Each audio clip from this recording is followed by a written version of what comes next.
les êtres humains veulent connaître le succès, mais rares sont ceux qui savent comment y parvenir. La plupart des gens n'en connaissent même pas la définition. Découvrez le secret spirituel d'un succès durable, maintenant sur la clé de David avec Gérald Fleury. Bonjour à tous.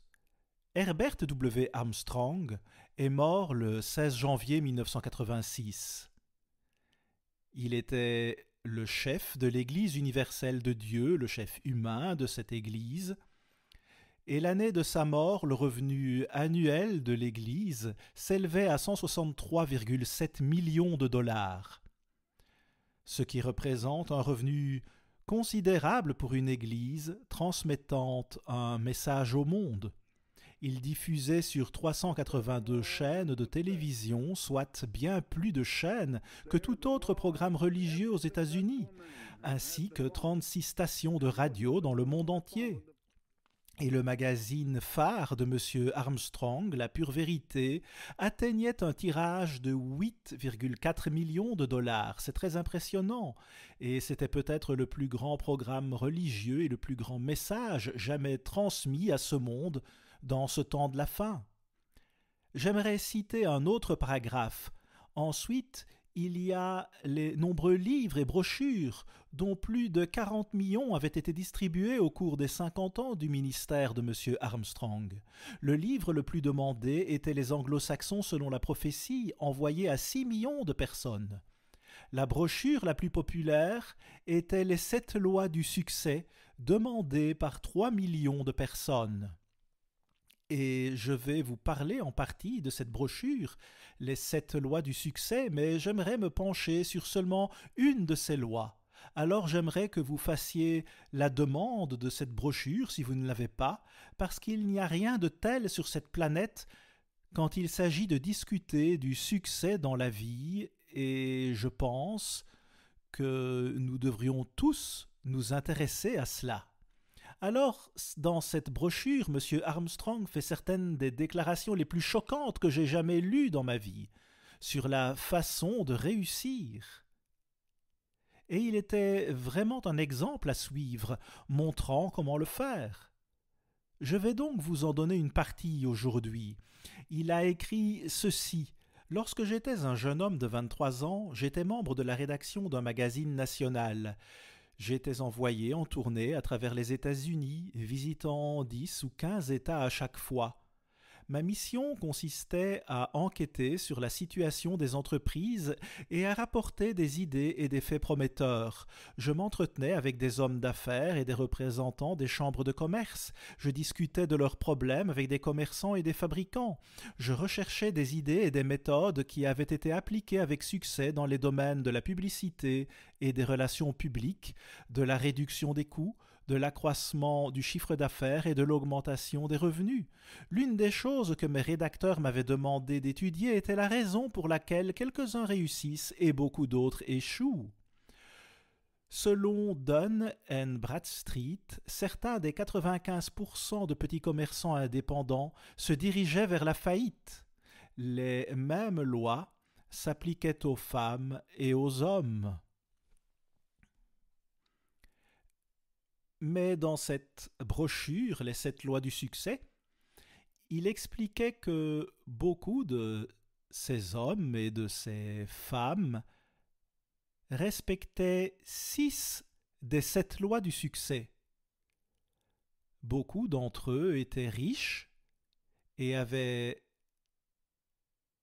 certainement appris les 6 premières des 7 lois énumérées dans cette brochure.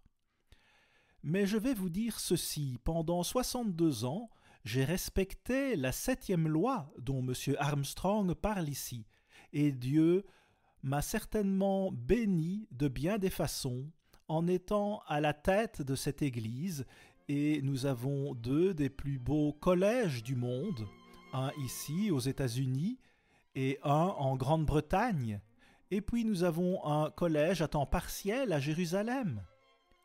Plus de 50 de nos membres se trouvaient là-bas lorsque le Hamas a attaqué Israël le 7 octobre.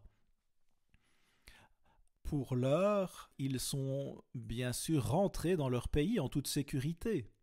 Et voici quelque chose que M. Armstrong a dit et que j'aimerais vous lire. Alors il semble que si l'on suivait ces 6 lois du succès, rien de plus ne serait nécessaire. Les hommes ayant réussi que j'ai décrits ont suivi ces 6 principes. Ils ont atteint leur objectif. Ils ont gagné de l'argent, ils ont atteint un statut reconnu, ils ont reconnu les plaisirs passagers. Mais remarquez ceci, il dit « Pourtant leur vie était vide ». Ils connaissaient et étudiaient tous ces hommes d'affaires. Pourtant leur vie était vide. Ils n'étaient jamais satisfaits. Ils étaient mécontents. Ils n'ont jamais trouvé un bonheur durable, permanent. Jamais ils ne l'ont trouvé. Ils n'ont pas emporté leur acquisition avec eux lorsqu'ils sont morts, et leur renommée est morte avec eux.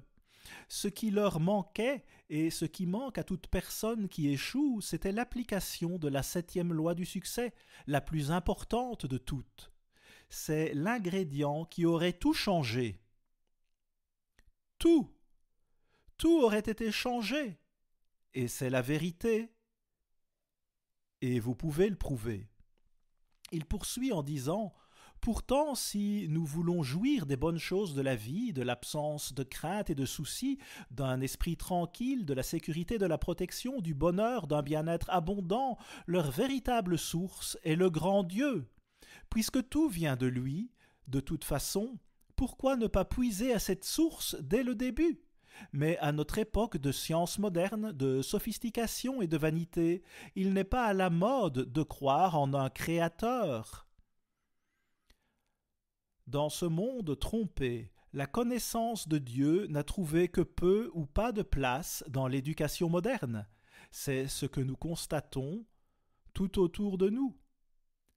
Qu'est-ce qui ne va pas? Si Dieu est le créateur de l'homme, pourquoi l'homme ne réussit-il pas? Eh bien, il s'agit de savoir s'ils connaissent Dieu ou non. Et cela demande un effort de notre part et nous devons faire ce que Dieu dit pour que cela se produise. Remarquez ceci également. Je voudrais vous en lire un extrait tiré de la Bible. Les paroles d'un ancien roi sur la réussite. La réussite dans les affaires, la réussite dans la vie à tous égards.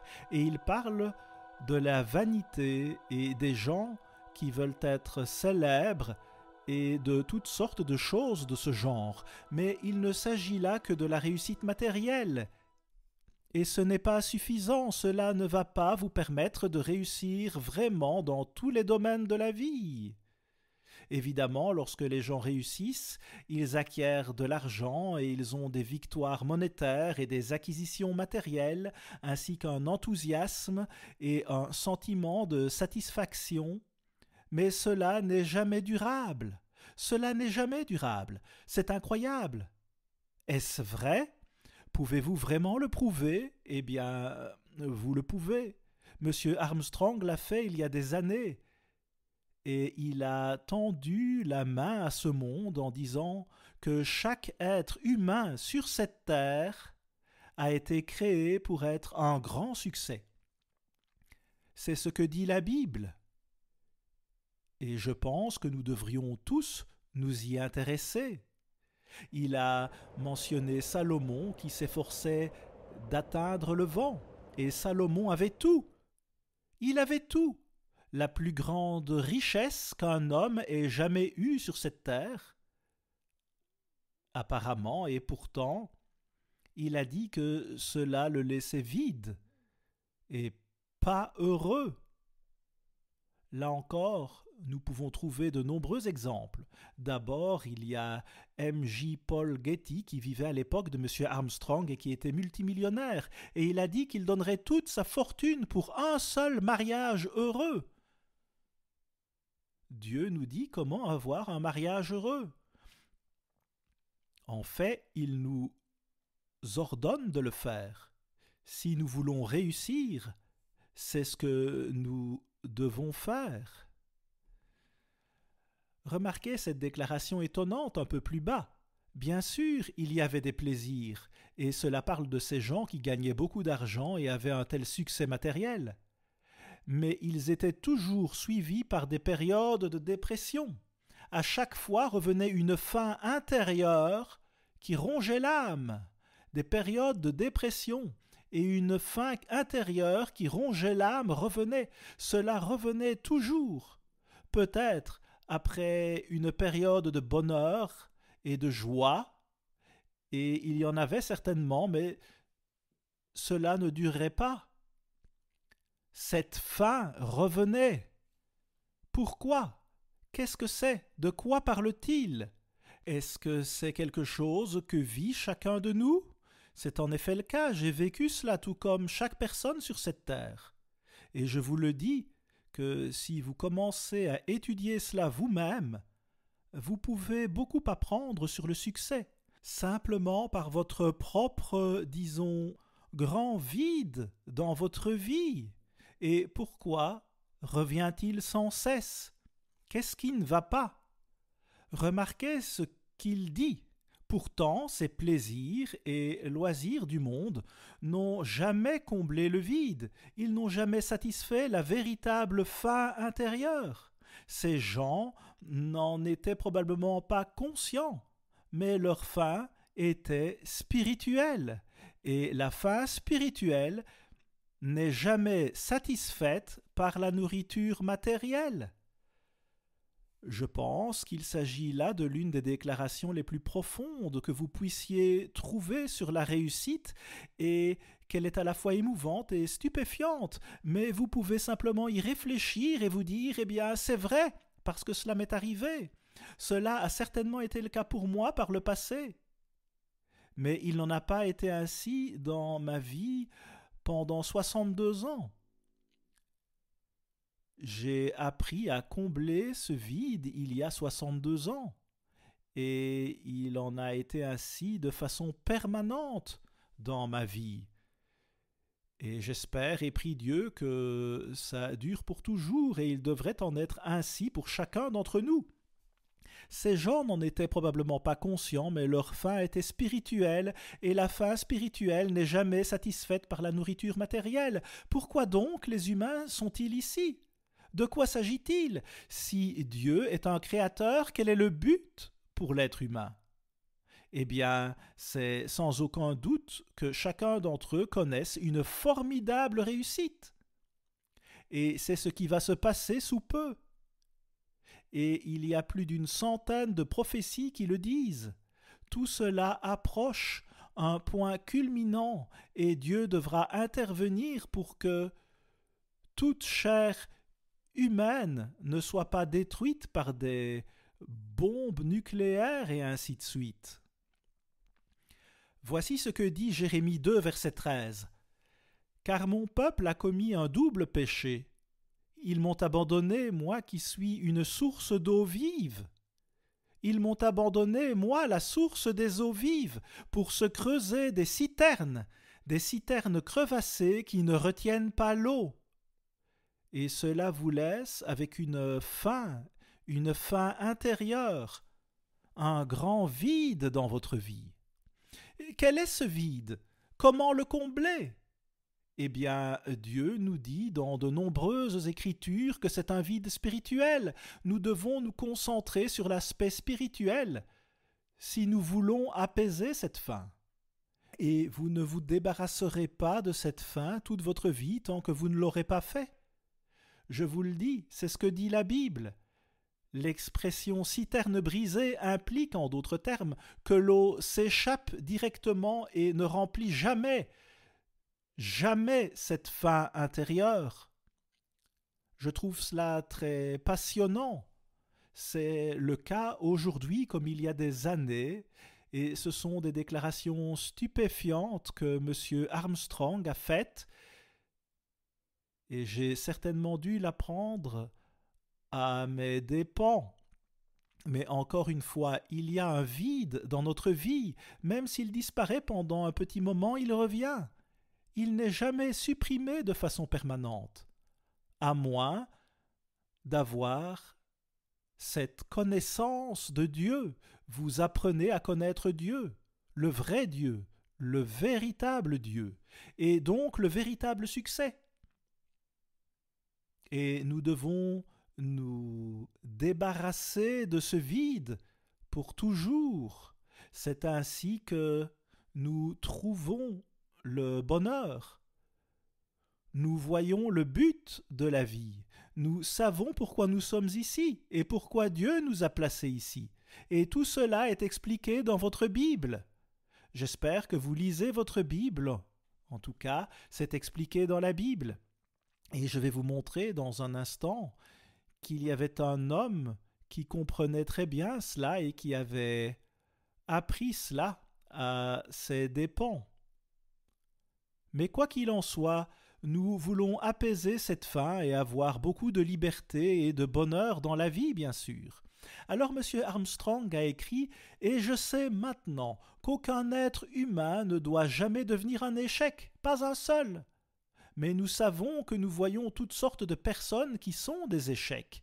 Et Dieu dit qu'il n'a jamais voulu cela, mais qu'il a laissé l'homme agir à sa guise et qu'il y a une raison pour laquelle il a fait cela.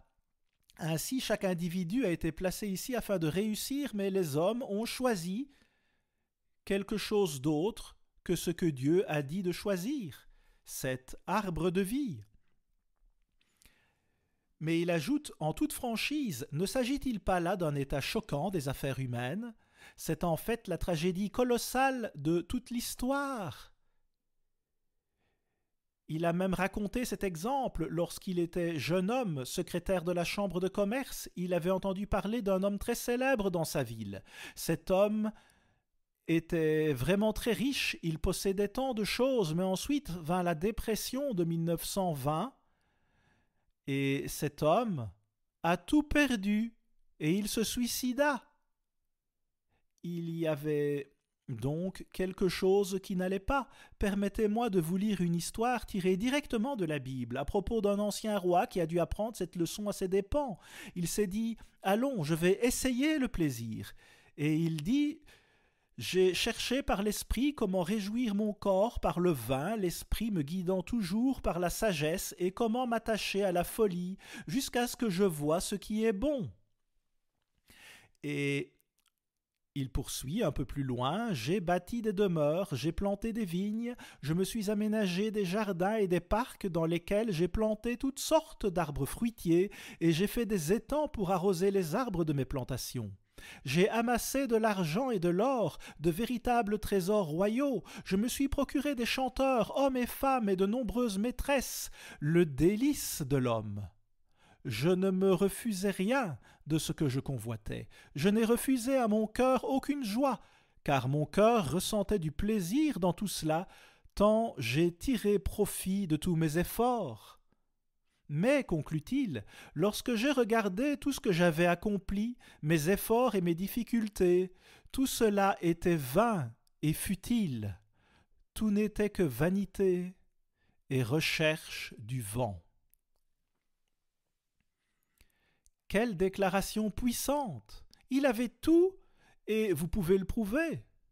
Nous avons prouvé son existence et nous allons le prouver davantage grâce à une exposition tôt l'année prochaine si tout se passe comme prévu. Alors Salomon a vu que ce n'était qu'une recherche du vent et plus tard il a finalement compris ce qui n'allait pas. Et il s'est tourné vers Dieu et tout cela est expliqué dans notre petit livret sur le Cantique des Cantiques. Tous nos ouvrages sont gratuits. Dieu a dit à Salomon, « Puisque tu as agi de la sorte et que tu n'as point observé mon alliance et mes lois que je t'avais prescrites, je déchirerai le royaume de dessus toi. » Cela est écrit dans les livres des anciens prophètes et la plupart de leurs prophéties visent ce temps de la fin. C'est un fait. Ce monde a rejeté la révélation spirituelle ou la révélation de Dieu. Adam et Ève, voyez-vous, ont dû choisir, et ils ont choisi de ne pas prendre de l'arbre de vie, et ils ont conduit l'humanité dans cette voie depuis lors. La plupart des gens ont suivi ce qu'Adam et Ève ont fait. Il existe un livre d'instructions qui nous dit comment vivre et comment réussir.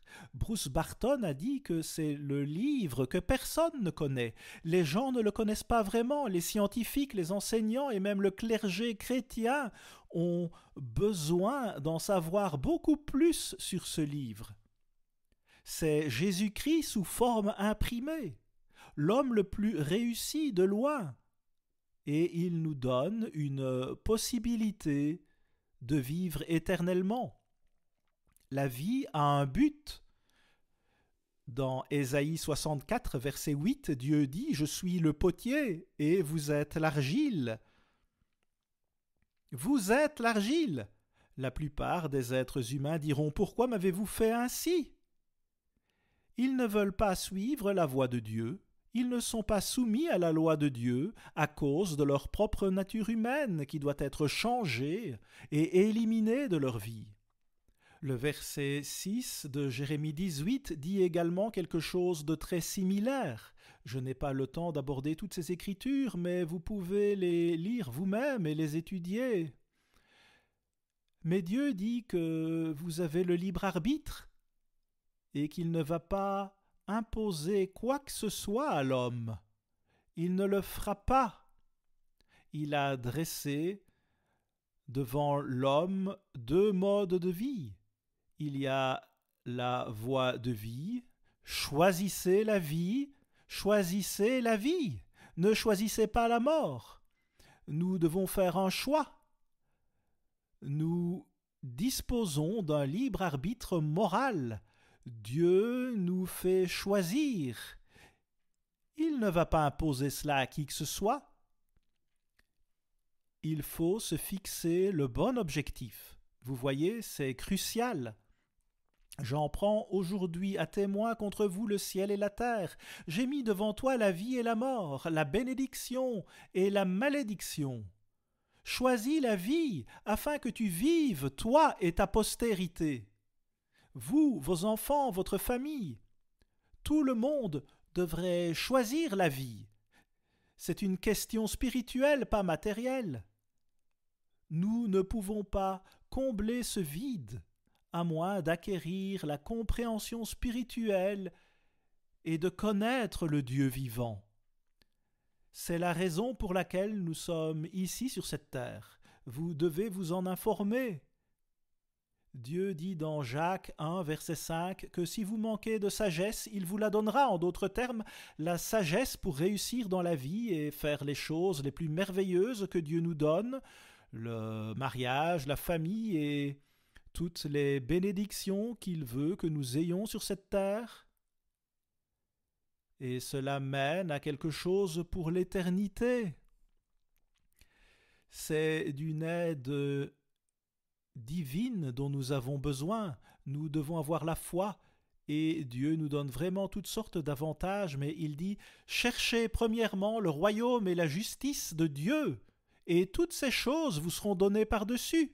Elles vous seront données, elles vous seront toutes données. » C'est Matthieu 6, verset 33. Remarquez que ce verset dit de rechercher d'abord ce qui est spirituel et ensuite toutes ces choses matérielles vous seront données. C'est une promesse de Dieu. Il veut que chacun d'entre nous soit heureux et joyeux et que nous ne tâtonnions pas dans les ténèbres, comme le dit l'Écriture. À la semaine prochaine, ici Gérald Fleury. Au revoir les amis.